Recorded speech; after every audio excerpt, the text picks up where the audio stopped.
আসসালামু আলাইকুম রহমতুল্লাহ বারাকাতু। সবাই কেমন আছেন? আশা করি যে জায়গা থেকে খুব ভালো আছেন, সুস্থ আছেন। আজকে দেখেন সকালবেলা ঘুম থেকে উঠে যখন দরজাটা খুলি দেখি কুয়াশায় ভরা, চারদিক কুয়াশা, বোঝা যাচ্ছে কিনা জানি না। সবাই ঘুমাচ্ছে। আজকে একটু আমার দেরি হয়ে গেছে, কেননা ছোট মেয়ে ঘুম থেকে উঠে গেছে। ওকে ঘুম পাড়ানোর চেষ্টা করলাম, দেখি কিছুতেই ঘুমাচ্ছে না, তাই ওকে নিয়ে বেরিয়ে গেলাম। হাঁটার পর বাসায় এসে নিজের খাবারটা রেডি করলাম। এখানে 2টা ডিম পোস্ট, ব্রকলি আর হচ্ছে একটা শসা। তো এগুলো হচ্ছে আমার সকালবেলা খাবার। গত শনিবার আমাদের বাসায় মেহমান এসেছিল, তবে আমি ভিডিও এডিট করতে দেরি করে দিয়েছি। এরপরে এই সপ্তাহ কিন্তু আমি অনেক কাজ করেছি। এখানে ক্লোজেটের যত কিছু সব বের করে স্যালুন দিয়ে এগুলো ক্লিন করেছি। আর কিছু কাজ বাকি আছে, এগুলো আমি আস্তে আস্তে করে নেব আজকে। আর এদিকে হচ্ছে আমি রান্না করার জন্য এখানে দেখেন শুটকিগুলো, আমি লট্টা শুটকি বলে এটা মনে হয়, আর এগুলো আমি মশলা দিয়ে মেখে রেখেছি, শুধু পেঁয়াজ আর লবণ আর আদা দিয়ে একটু রসুন দিয়ে। আর এদিকে হচ্ছে গরুর মাংস মশলা মাখিয়ে রেখেছি। বাইরে তো বৃষ্টি হচ্ছিল এই সময়, তবে বৃষ্টি থামার পর আমি যাচ্ছি হচ্ছে ব্যাকইয়ার্ডে কিছু শাক তুলতে। আজকে লাউ শাক রান্না করব।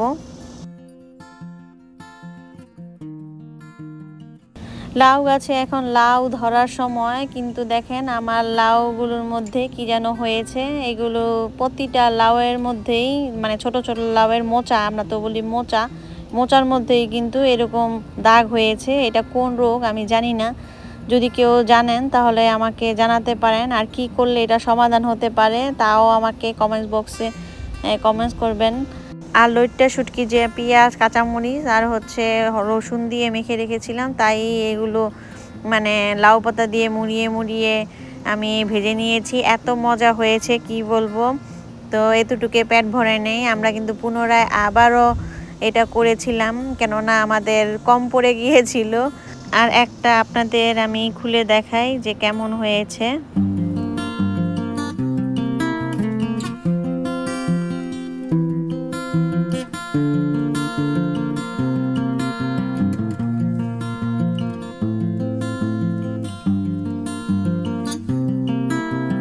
এই শুটকিটা যখন আমি বের করছিলাম পাতা থেকে, এত সুন্দর একটা গ্রান বের হচ্ছিল কি বলবো। পুরো ঘরই কিন্তু একদম গ্রানে ভরে গেছে, শুটকির গ্রানে। অনেকের শুটকির গ্রানটা আসলে খারাপ লাগে, আমাদের কাছে তো ভালো লাগে, কেননা আমরা শুটকি পছন্দ করি। আর এদিকে দেখেন আবার পাতা নিয়ে আসলাম আবার শুটকি বানানোর জন্য। তবে এখন আমি আর বানাচ্ছি না, আমার ভাগ্নি বানাবে। আমার একবার একটা কাজ করার পর আবার পুনরায় সে কাজটা করতে ভালো লাগে না। তো ও এখন এই শুটকি যে বড়াটা, মানে বড়া বলবো না কি বলবো জানি না পাতুরি, ও বানাবে।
শুটকিগুলো খুব সুন্দরভাবে কিন্তু লাউ পাতা দিয়ে মুড়িয়ে নিল। এখন এগুলো ভাজার পালা।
পর কিছুটা রেস্ট নিয়ে এখন চলে যাচ্ছি আমার ডক্টরের অফিসে। আমার কিছু ল্যাব টেস্ট আছে, তো এগুলো আজকে করাবো।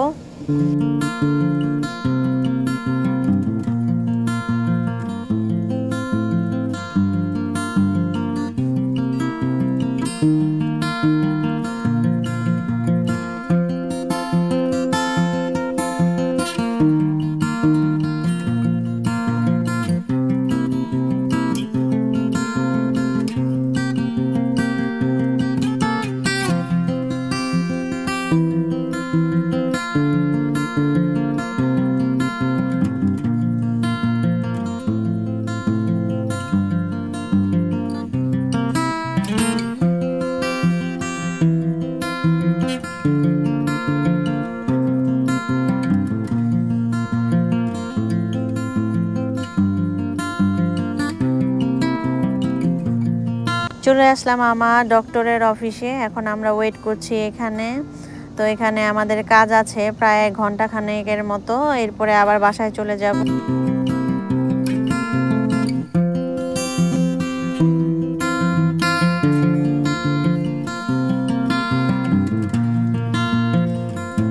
আর ল্যাব টেস্ট করার পর এখন আবার বাসার পথে আমরা।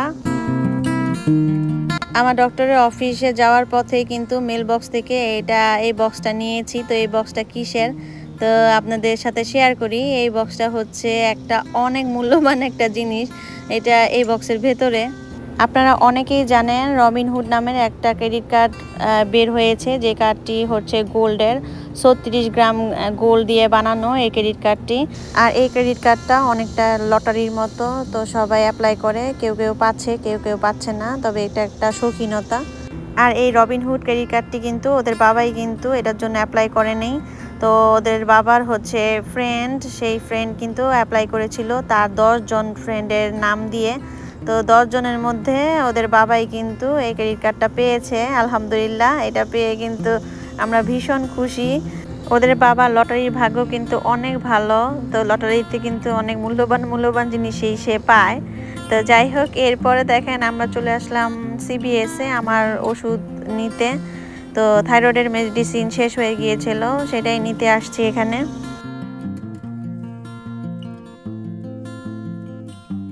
আর এখানে কিছু শপিংও করলাম নিজের জন্য। তো যদি সময় পাই আপনাদের সাথে শেয়ার করব। কিছু লিপস্টিক, বাচ্চাদের জন্য ব্যান্ড, আমার জন্য 2টা ড্রেস, সেগুলোই কিন্তু কিনলাম এই টার্গেট থেকে।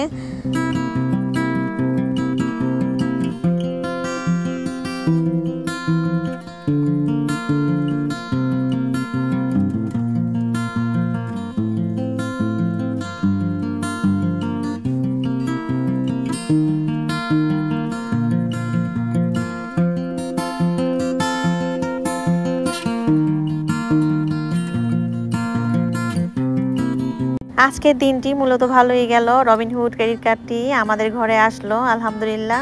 গোল্ডের ক্রেডিট কার্ডটি এখন দেখাতে নিয়ে যাব ওই বন্ধুর কাছে, যে বন্ধু আমাদের জন্য অ্যাপ্লাই করেছিল। আজকে কিন্তু ওদের বাবা ছুটি নিয়েছিল, আর আজকের কথা ছিল আমরা বাচ্চাদের নিয়ে ঘুরতে যাব, তবে ক্রেডিট কার্ড এসে কিন্তু সব ঘুরিয়ে দিল। এই গোল্ডের ক্রেডিট কার্ড দেখে এতটাই খুশি হয়েছি, কি করব না করব বুঝতে পারছিলাম না। ফার্মে গিয়েছিলাম, ফার্মের থেকে একটা মোরগ নিয়ে আসছিলাম, তো সেই মোরগটাই কিন্তু রান্না করছি একদম চামড়া সহ। মুরগির মাংসটা কিন্তু বড় বড় আলুর টুকরা দিয়ে আমি রান্না করেছি চামড়া সহ, দেখতেই পাচ্ছেন। আর মাংসটা যে কি যে মজা হয়েছে কি বলবো। তো আমি তো খেয়েছি, এখন মনে হচ্ছে ভিডিও দেখে আবার খাই। তো যাই হোক, আজকের মতো আপনাদের কাছ থেকে এখানেই বিদায় নেব। সবাই ভালো থাকেন, সুস্থ থাকেন, আল্লাহ হাফেজ।